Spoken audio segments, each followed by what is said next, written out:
भारत और कनाडा की राजनीति वैसे भी इन दिनों गरमाई हुई है, तल्ख दोनों तरफ से ही रवैया दिखाई दे रहा है। बड़ी खबर इस वक्त की है कि कनाडा में आतंकी सुक्खा मारा गया है। ये सबसे बड़ी खबर इस वक्त की। और पिछली बार हरदीप की जब हत्या हुई है तो उसका ही अभी तक कोई निष्कर्ष नहीं निकल पाया है, जांच एजेंसियों को कोई सबूत नहीं हासिल हो पाया है। और अब एक और फिर बड़ी खबर कनाडा से, जहां पर आतंकी सुक्खा मारा गया है। अब इसके पीछे वहां की सरकार क्या दलील देगी, जस्टिन ट्रूडो अब क्या कहेंगे, ये बड़ा सवाल हालांकि यहाँ पर हो जाता है। लेकिन अहम खबर कनाडा से जो इस वक्त की मिल रही है वो यही है कि आतंकी सुक्खा मारा गया है। दोनों देशों की तरफ से एडवाइजरी जारी कर दी गई है।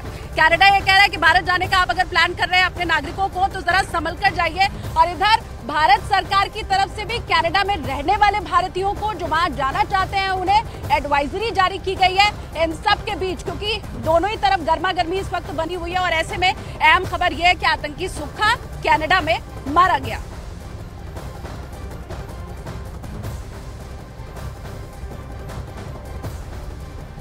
आनंद तिवारी इस वक्त जुड़े हुए हैं, उनका मैं रुख कर लेती हूँ। आनंद, कब हत्या हुई, कितनी कि शालिनी, जो कनाडा का समय है उसके मुताबिक कल देर रात ये हत्या हुई है। एक शूट आउट बताया जा रहा है, गैंगवार बताया जा रहा है, जिसमें जो खालिस्तानी आतंकी था सुक्खा दुनी के